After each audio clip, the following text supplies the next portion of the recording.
How a shy waitress's Sicilian greeting stunned a Mafia boss's father. The restaurant glittered like a small, private planet.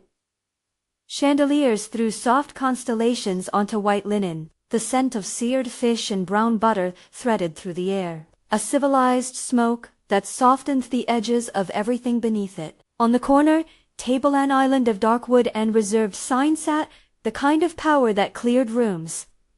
Sunglasses, at night. A cane leaned against the chair. Gold flashed at the wrist. Two men in tailored coats spoke too quietly for the clinking silverware. Silence moved around them like a tide. Sophia Reyes stood in the pass, hands folded over the order pad she barely needed. She was 24, slight, with a braid tucked into her apron and the persistent look of someone who had learned to shrink so as not to be stepped on. Her uniform was new only in the creases. The nervousness that made her fingers tremble when a rush came was older than that. She'd learned to breathe through the rush, to let her employer's voice anchor her. Roberto, the restaurant owner, had spoken to her once in a way that meant the rest of the night's rhythm would fall on her shoulders. Tonight, it was the most dangerous table in the house. Danger, everyone agreed, was a matter of reputation. The man who occupied the corner table had won. People who kept their hands steady and voices low introduced him as Victor Castellano Sr. People who cleared space for him did so out of long habit, and because some histories don't ask for consent. He had a face like a cliff. He had a pocket watch, a watch chain, the color of old coins, and a presence that made waiters cross and whisper, "Victor Jr." His son sat nearby, polite, like a man's shadow. Between them, a careful choreography of deference and attention played like background music. Sophia's assignment had been practical and, to most eyes, routine. Take their order, bring the wine, be efficient. Roberto had added a quiet admonition. Be respectful. Don't make them wait.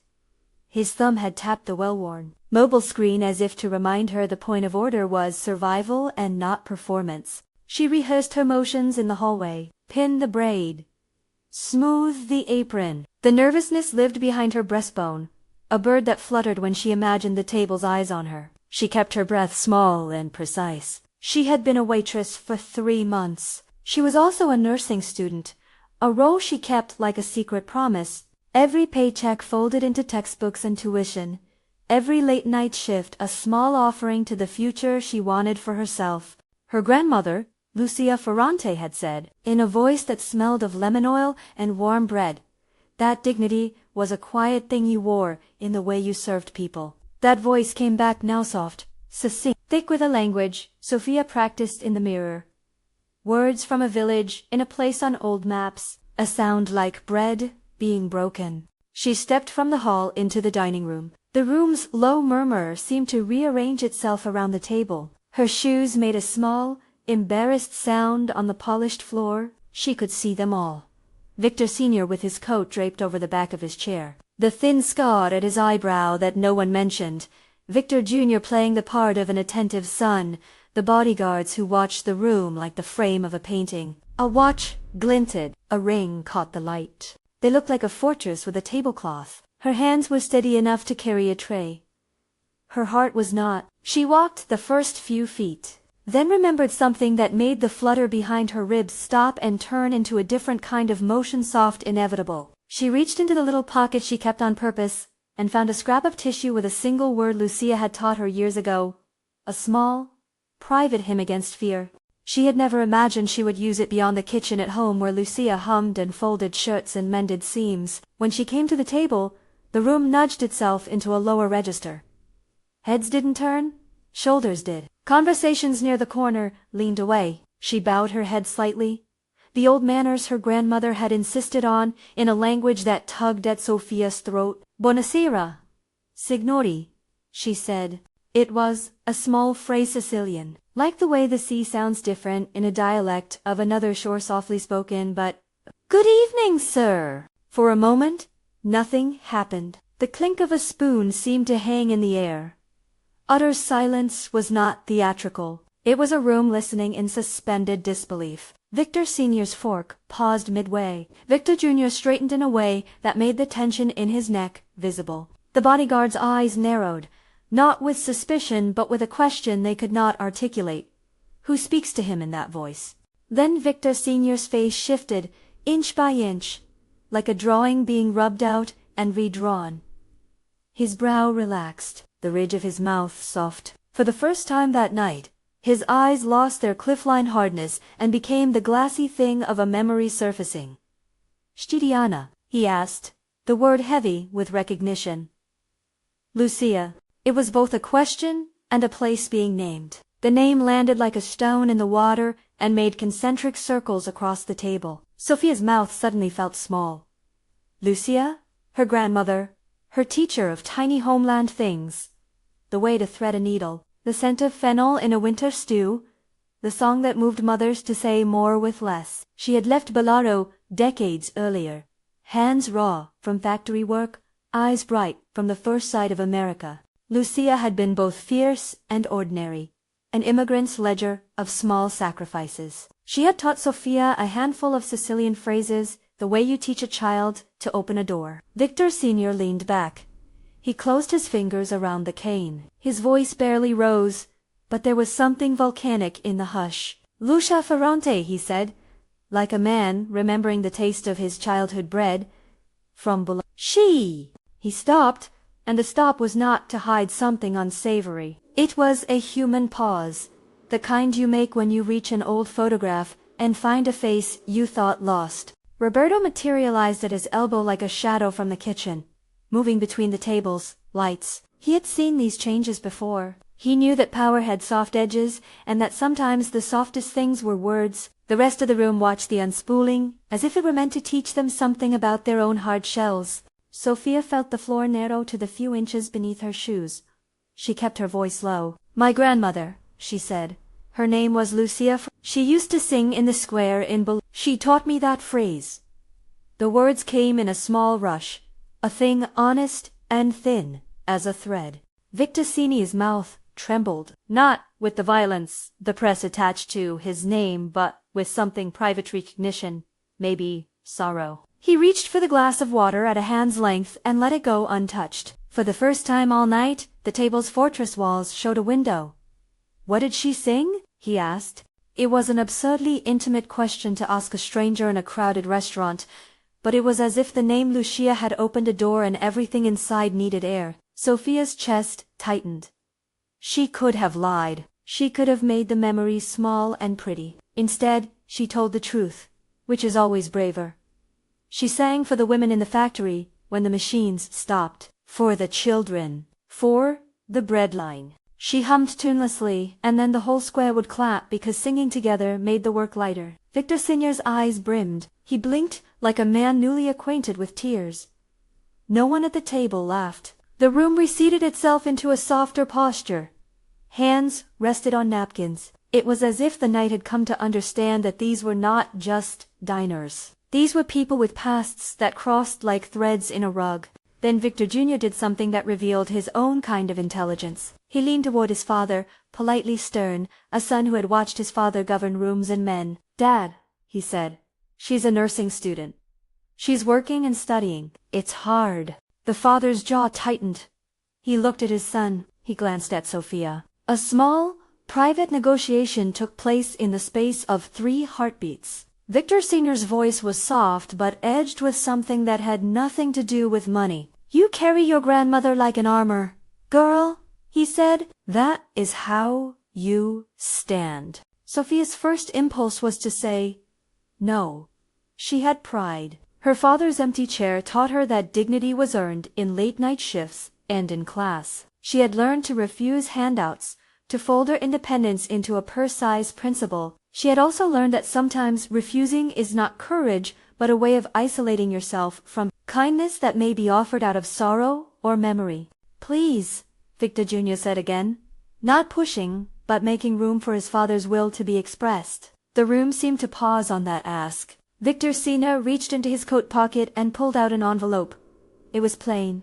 His hands were not rough. They were precise. He laid it on the table, face down, as if the thing inside were a sacred object to be revealed only when ready. A waiter could have mistaken it for a bill. The gesture would have been one kind of generosity. This was not that. Not charity, Victorina said. Honor. There was a weight in the word. It slid across the table and fell into Sophia's lap like a warm stone. Roberto, who had learned to read rooms through the orders and the tips, stepped forward discreetly. He guided a server to place a plate between the men to give Sophia space without spectacle. The restaurant's rhythm nudged back into motion, but now with a new undertone of carefulness. Conversations resumed in small, guarded bursts.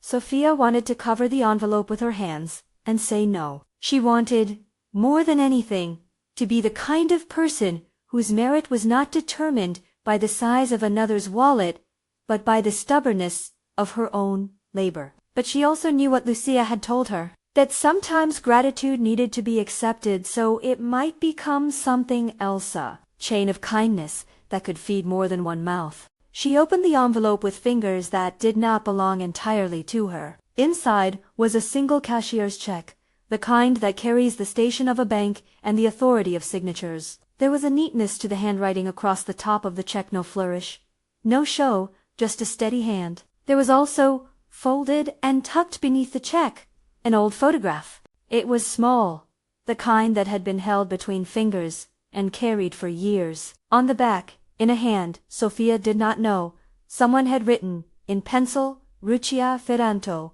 Volado 1960. Sophia looked at the photograph. Lucia was younger there than Sophia had ever seen her. Hair pulled in a way Sophia had never known she'd seen. Her face was a study in the ordinary things of a life, hands that could sew a seam, eyes that had learned to watch for the small miracles. She looked like both a memory and a map. For a second time did the peculiar thing it does when you look at a face and it becomes both immediate and impossibly distant. Victorina watched her. His eyes were steady, reverent. I remember her, he said. She brought bread to my father during the cold year. He would not take charity from strangers, but he smiled for her. I remember the bell of the church and the women who sang to gather the men home. You carry that song. Nobody at the table mentioned the things that made men like Victorina feared in other rooms.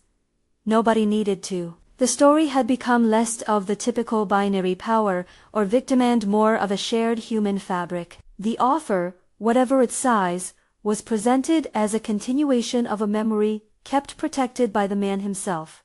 It was not transaction. It was an acknowledgement that names and songs persist. Sophia, who had a ledger in her mind that balanced pride and necessity, tried to speak. Her voice stayed lodged beneath her tongue. She thought of her tuition balance, the ledger's little red numbers glaring at the back of her mind. She thought of a clinic with a window that smelled faintly of Vicks, where she practiced vital signs. She thought of a patient last summer who had sobbed because no one had spoken his language to him for decades, and how she had sat at the bedside and repeated the simplest things, water, name, family, until his hand unclenched. She thought, also, of the unexpectedness of being noticed by someone whose life had been taught to navigate different rules. Her hands found the photograph and smoothed it as you smooth a napkin before a guest, respiratory and reverential. She could have refused. But she remembered the way Lucia had folded her small teaching into habits.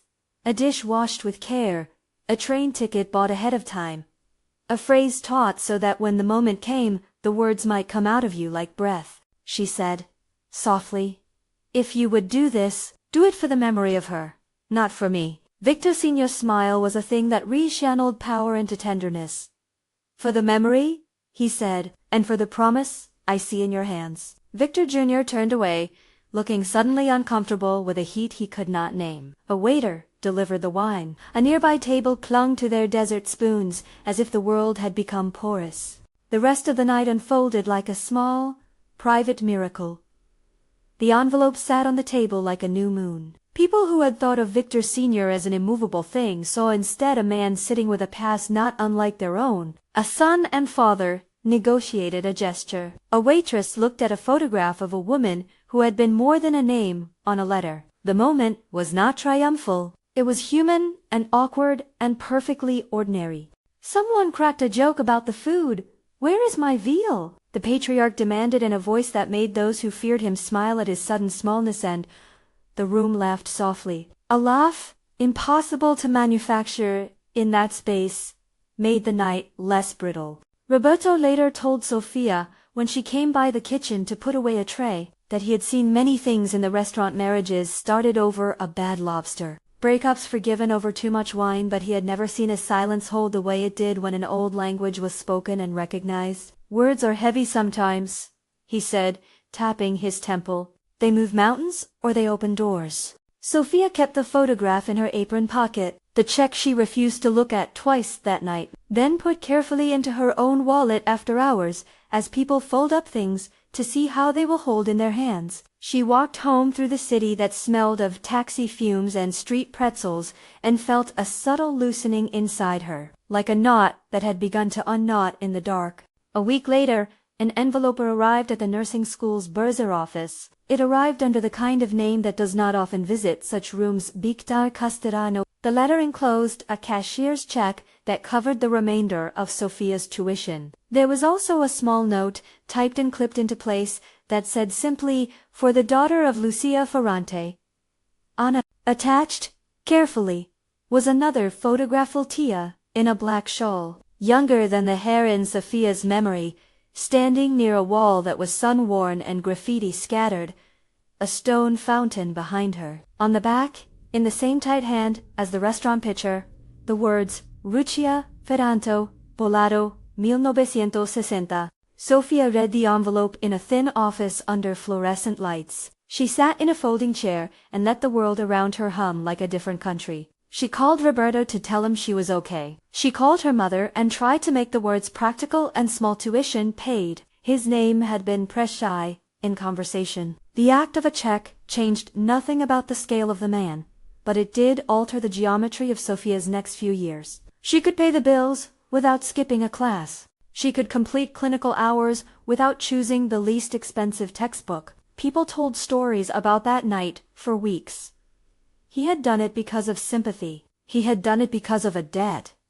He had done it because he recognized the name. The point the storytellers missed was that none of those explanations altered the shape of what Sophia would become. Money, in this case, was not a cure. It was the opening of a door. It was a recognition. It was the hand under the map. She finished nursing school in 2 years. Graduation came with the ordinary pomp of caps and tassels, but something more private sat with Sophia on that stage. She had chosen geriatric care because of the way memory can tremble and be steadied. She remembered Victor Sr.'s eyes when they had found Lucia in the small photograph. She remembered the hush in the restaurant. She learned to sit at the bedsides of old men and women who had left their countries for new ones, and taught herself to use the few phrases that could make a hospital room feel like home. Names, a greeting, a consonant that sounds like a shore. She learned to make the language a bomb. Her first geriatrics rotation placed her in a ward whose patients spoke half a dozen tongues. An elderly man from Albania would sometimes wake and call for a place he thought he had lost. A woman from Sicily said the same line over and over and would calm when someone said it back to her. Sophia's voice, soft, a little rehearsed from years of kitchen sinks and grandmother's instructions, filled small gaps. She became the person who translated more than words. She translated dignity. Years passed, and the story of the restaurant became one of the things people told with the specificity of a folktale, a small, improbable kindness that came down a dining room like a bright bird. Victor Sr.'s name appeared in headlines sometimes, but Sophia had learned to treat that as one facet of a man. She had learned, too, that people carrying heavy lives sometimes let themselves be recognized by small things, like a name or a song. When she was ready, on a plain September morning, Sophia bought a plane ticket. The city she had known since childhood lay behind her with its steel and glass and the smell of coffee that never changed. Ahead was Bolero Small, stone streets folded into a larger sky, a town that smelled of oregano and laundry and sunlight. The square where Lucia had once sung was still there, the stones worn and honest beneath the feet of people who had always lived with history pressing around them. She arrived at twilight. The square was modest, the kind of place where time had a slower beat. Old women sat on low walls. Men smoked cigarettes and spoke in well-worn rhythms. Children chased a stray dog and collapsed into laughter. Sophia walked the stones like someone tracing the lines of a palm. She had the old photograph in her pocket, edges softed.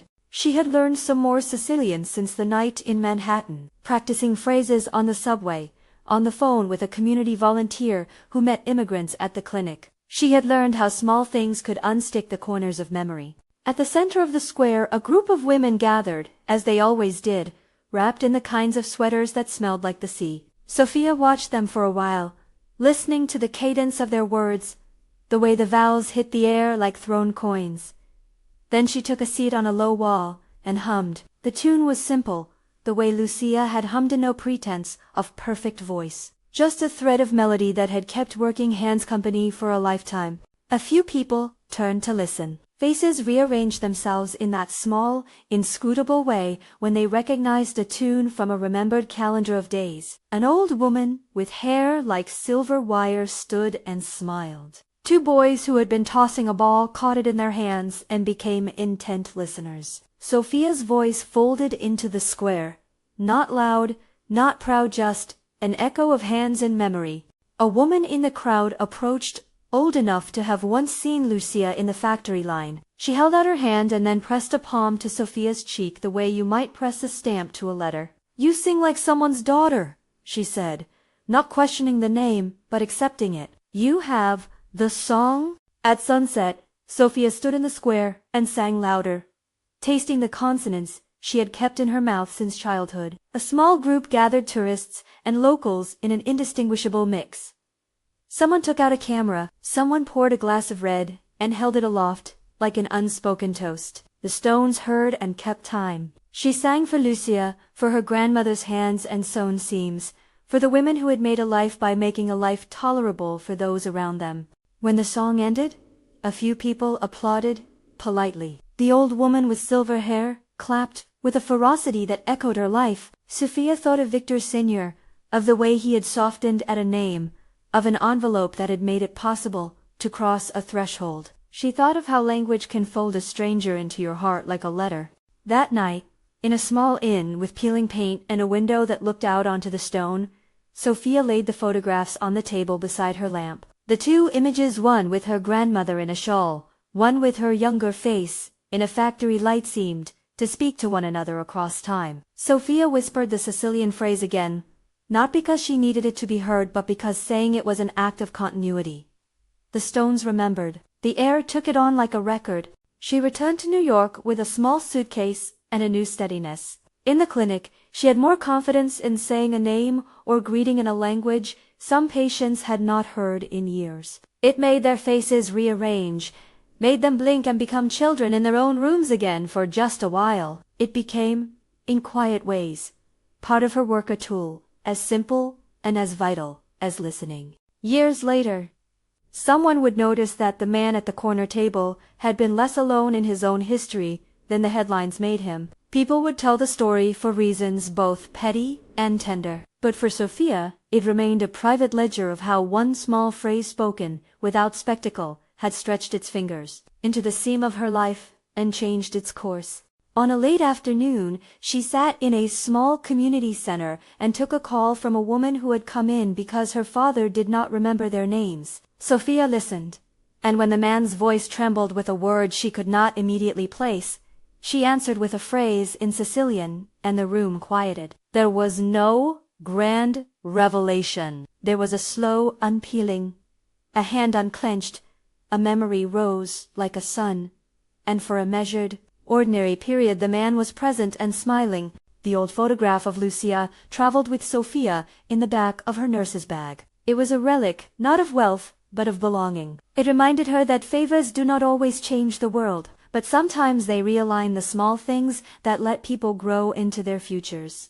How a shy waitress's Sicilian greeting stunned a mafia boss's father is, at core, not a story about the trappings of power or the myths that wrap around certain names. It is a story about the way language can open doors shut by time. It is a story about how a name Lucia can carry warmth across decades and oceans and be recognized by a man who thought those echoes were lost. It is also a story about a young woman who listened to a grandmother's quiet teachings and found that the small things she had learned to say could do more than comfort a memory. It could stitch a new seam in her life. If this story moves you, consider subscribing for more tales of unexpected connections. There is no mortal to gild the edges because life rarely obliges. There is only the factual thread of events. A greeting, in Sicilian, a photograph dated Bolaro 1960, a cashier's check-marked honor, a tuition paid, a nursing degree completed, a ward of elderly men and women calmed by a remembered word, and a square in Bolaro where, at sunset, a woman sang because she could finally stand in the space her grandmother had once occupied. On her last evening in Bolaro, Sophia stood on the edge of the square and sang once more. The stones were warm and remembered the weight of thousands of feet. Children slept, lamps blinked on. The sound of her voice drifted out into the empty alleys and seemed, for a moment, to stitch the past and present together like a seam mended by an exacting hand. How a shy waitress's Sicilian greeting stunned a mafia boss's father. If a word from your family's home country sits in you like a small flame, share it below. Tell us the word that sounds like home. And if you know someone who preserves their heritage with a phrase or a song, share this with them.